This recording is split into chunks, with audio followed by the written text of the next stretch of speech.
नमस्कार दोस्तों, मैं मुकेश। आपका मेरे YouTube channel GK with Mukesh Kumar पे आपका हार्दिक अभिनंदन व स्वागत है। आज का जो हमारा टॉपिक है वो है राष्ट्रपति। भारत का प्रथम जो नागरिक होता है वो भारत का राष्ट्रपति महोदय होता है।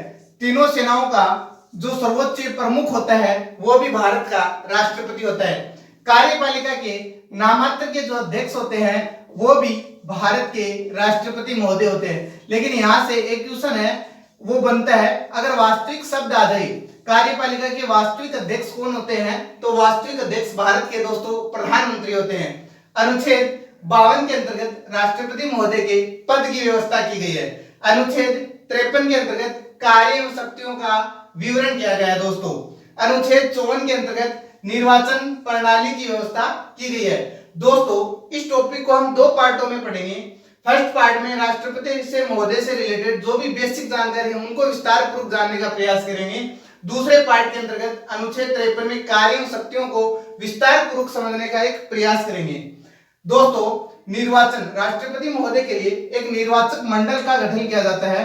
उस निर्वाचक मंडल में कौन कौन सदस्य भाग लेते हैं इसको एक बार हम देखेंगे। निर्वाचक मंडल के अंतर्गत लोकसभा के जो मेंबर्स होते हैं वो भाग लेते हैं दोस्तों, राज्यसभा के जो सदस्य होते हैं वो भाग लेते हैं दोस्तों, और तीसरे जो विधानसभा के जो सदस्य होते हैं वो भाग लेते हैं। चौथे दिल्ली और पुदुचेरी विधानसभा के सदस्य होते हैं वो भाग लेते हैं। दोस्तों प्रश्न यहाँ से कैसा आता है, निर्वाचक मंडल में कौन सम्मिलित नहीं होता है, तो याद रखना दोस्तों निर्वाचक मंडल में विधान परिषद के जो मेंबर्स होते हैं वो सम्मिलित नहीं होते हैं। विधान परिषद के सदस्य इसमें सम्मिलित नहीं होते हैं दोस्तों। अनुच्छेद 56 के अंतर्गत राष्ट्रपति महोदय के पदावधि की व्यवस्था की गई है। भारत के जो राष्ट्रपति का जो कार्यकाल है वो 5 वर्ष निर्धारित किया गया है। एक राष्ट्रपति महोदय 5 वर्ष तक अपना कार्यकाल कर सकता है। लेकिन यहाँ से जो क्वेश्चन बनता है दोस्तों वो ये है, राष्ट्रपति महोदय अपने शपथ ग्रहण करने के पश्चात 5 वर्ष तक अपने पद पे बना रह सकता है दोस्तों। अनुच्छेद 57 के अंतर्गत पुनः निर्वाचन की व्यवस्था की गई है। भारत का राष्ट्रपति कई बार, एक बार नहीं, 2 बार नहीं, 3 बार नहीं, जब तक उसकी मर्जी हो, जब तक राजनीतिक पार्टी चाहेगी तब तक वह राष्ट्रपति पद के ऊपर सुशोभित रह सकता है। अनुच्छेद 58 के अंतर्गत दोस्तों राष्ट्रपति महोदय की योग्यताएं हैं। राष्ट्रपति बनने के लिए कौन कौन सी योग्यताओं की आवश्यकता होती है। नंबर 1, वह भारत का नागरिक हो। वह भारत का नागरिक हो, वही व्यक्ति भारत का नागरिक हो, वही व्यक्ति भारत का राष्ट्रपति बन सकता है। उसकी जो उम्र है दोस्तों वो 35 वर्ष है। वह किसी भी लाभ के पद पे नहीं हो दोस्तों, लाभ के पद पे नहीं हो। यहां से जो क्वेश्चन आता है वो ये आता है, राष्ट्रपति महोदय की बनने के लिए उम्र कितनी होनी चाहिए, तो 35 वर्ष होनी चाहिए दोस्तों। ये तो सभी लोगों में, भारत के अधिकतर नागरिक इसको तो आराम से क्वालिफाई कर लेंगे। लेकिन जो महत्वपूर्ण बात है, नॉमिनेशन के लिए जब जाता है वो, तो उसके पास 50 प्रस्तावक होने चाहिए और 50 ही अनुमोदक होने चाहिए। ये वही व्यक्ति के पास होंगे जो राजनीतिक पार्टियों में अपनी एक विशेष महत्व रखता है। अनुच्छेद 60 के अंतर्गत दोस्तों शपथ आती है। राष्ट्रपति महोदय को जो शपथ दिलाता है वो भारत का मुख्य न्यायाधीश महोदय दिलाता है। मुख्य न्यायाधीश महोदय भारत के राष्ट्रपति को शपथ दिलाता है। दोस्तों अनुच्छेद 61 में महाभियोग की व्यवस्था की गई है। भारत के जो राष्ट्रपति महोदय हैं अगर संविधान के विपरीत जाके दोस्तों काम करते हैं तो उनको पद से हटाया जा सकता है दोस्तों। अब ये एक बात है, राष्ट्रपति महोदय से रिलेटेड जो भी वाद या विवाद होगा वो सर्वोच्च न्यायालय सुप्रीम कोर्ट में ही सुना जाएगा। एक बार दोस्तों मैं वापस पुनरावृत्ति कर देता हूं। अनुच्छेद 52 के अंतर्गत पद की व्यवस्था की गई है दोस्तों। अनुच्छेद 53 के अंतर्गत कार्य एवं शक्तियों की व्यवस्था की गई है दोस्तों। अनुच्छेद 54 में निर्वाचन प्रणाली की व्यवस्था की गई है दोस्तों। अनुच्छेद 55 में निर्वाचन की रीति नीति आती है दोस्तों। अनुच्छेद 56 में पदावधि की व्यवस्था की गई दोस्तों। अनुच्छेद 57 में पुनः निर्वाचन की व्यवस्था की गई दोस्तों। अनुच्छेद 58 में योग्यता है। अनुच्छेद 60 में शपथ है। अनुच्छेद 61 में महाभियोग है। अगर दोस्तों आपको मेरा ये वीडियो अच्छा लगा तो मेरे YouTube चैनल को ज्यादा से ज्यादा सब्सक्राइब करना, लाइक करना। आपका प्यार, आपका स्नेह मुझे प्रोत्साहन देगा। इसलिए मेरा आपसे निवेदन है इस वीडियो को हो सके जितना से ज्यादा लाइक व शेयर करना। हमारा राष्ट्रपति से रिलेटेड जो सेकंड टॉपिक है राष्ट्रपति की शक्तियां, हम इनको समझने का प्रयास करेंगे। राष्ट्रपति महोदय अनुच्छेद 53 के तहत स्वयं या अपने अधीनस्थों के माध्यम से अपनी शक्तियों का प्रयोग करता है। दोस्तों क्वेश्चन ऐसे आता है, राष्ट्रपति महोदय अपनी शक्तियों का प्रयोग किसके माध्यम से करता है? तो अपने अधीनस्थों के माध्यम से करता है। और वास्तविकता भी यही है दोस्तों, राष्ट्रपति महोदय अपने अधीनस्थों के माध्यम से अपनी शक्तियों का प्रयोग करता है। कार्यपालिका से संबंधित जो शक्ति है उसमें जो महत्वपूर्ण बात आपको याद रखनी है दोस्तों, अंतरराज्यीय परिषद का गठन किया जाता है। क्वेश्चन ऐसे आता है एग्जाम में कि राष्ट्रपति महोदय की अंतरराज्यीय परिषद का गठन जो किया जाता है वो कौन से आर्टिकल में आता है? अनुच्छेद 263 के तहत आता है। वित्त आयोग का जो गठन किया जाता है दोस्तों वो अनुच्छेद 280 के तहत आता है। इस वित्त आयोग से रिलेटेड एक दो क्वेश्चन एग्जाम में जरूर आते हैं दोस्तों आपने मेरा जो कल राष्ट्रपति जो टॉपिक था उसका जो बेसिक मैंने राष्ट्रपति के बारे में बताया था वो नहीं देखा है, तो मेरा आपसे निवेदन है दोस्तों वो पहले देखें ताकि आपको ये वीडियो अच्छे से समझ में आ सके। दोस्तों वित्त आयोग का जो गठन अनुच्छेद 280 में किया जाता है। दोस्तों विधायिकी शक्ति, राष्ट्रपति महोदय की जो कानूनी शक्ति है वो दोस्तों कौन कौन सी है? तो अनुच्छेद 123 के तहत ये आदेश जारी करता है जब लोकसभा और राज्यसभा नहीं चल रही होती हैं, उस परिस्थिति के अंतर्गत जो एक विशेष आदेश जारी किया जाता है उसको दोस्तों अध्यादेश के नाम से जानते हैं।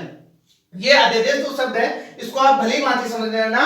राष्ट्रपति महोदय जब लोकसभा और राज्यसभा नहीं चल रही है दोस्तों उस समय जो आदेश जारी करता है उसको अध्यादेश कहते हैं। दोस्तों आगे वित्तीय शक्ति, राष्ट्रपति महोदय के पास कौन सी वित्तीय शक्ति है? वैसे ये जो शक्तियां हैं राष्ट्रपति महोदय की नामात्र की शक्तियां हैं दोस्तों, और इसका जो वास्तविक जो प्रयोग करता है वो भारत का प्रधानमंत्री और उसकी सलाह पे मंत्रिपरिषद करता है। दोस्तों वित्तीय जो शक्ति है इसके अंतर्गत एक महत्वपूर्ण बात है आकस्मिक निधि। अनुच्छेद 267 के तहत राष्ट्रपति महोदय अगर देश में आकस्मिक धन की आवश्यकता पड़े तो वह राष्ट्रपति महोदय निकाल सकता है भारत के धन कोष से।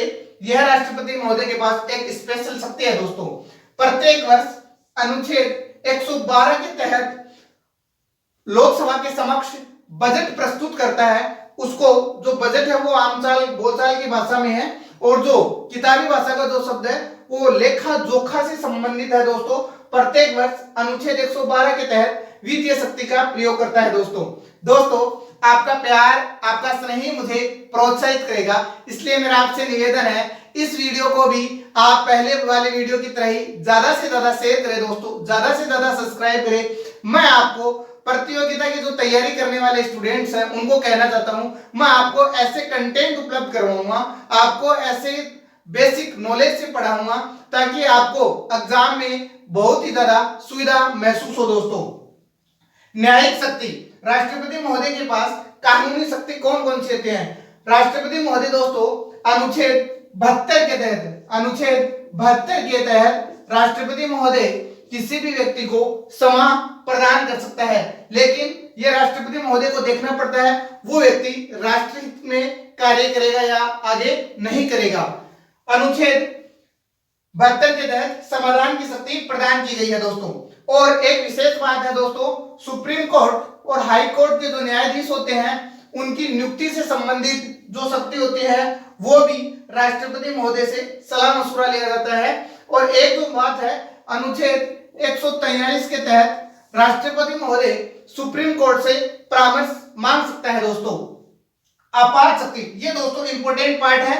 अनुच्छेद 352 के तहत दोस्तों, अनुच्छेद 356 के तहत दोस्तों, अनुच्छेद 360 के तहत दोस्तों, इसको आप महत्वपूर्ण है इसको समझने का प्रयास करना। दोस्तों अनुच्छेद 352 में राष्ट्रीय आपात की परिस्थितियां बनती हैं तब राष्ट्रपति महोदय इस आर्टिकल के तहत देश के अंतर्गत आपात की घोषणा कर सकता है। दोस्तों अनुच्छेद 356 के तहत अगर भारत का जो संविधान है किसी भी राज्य में लोकतंत्र डेमोक्रेसी खतरे में होती है या संविधान विफलता की परिस्थिति में राष्ट्रपति महोदय इस आर्टिकल के तहत राष्ट्रपति शासन लगा सकता है। दोस्तों अनुच्छेद 360 के तहत दोस्तों राष्ट्रपति महोदय वित्तीय जो संकट अगर देश का गड़बड़ाता है उस समय राष्ट्रपति महोदय राष्ट्रीय आपात लगा सकता है दोस्तों। लेकिन भारत के इतिहास में बहुत ही अच्छी बात है कि आज तक 360 का प्रयोग नहीं किया गया है दोस्तों।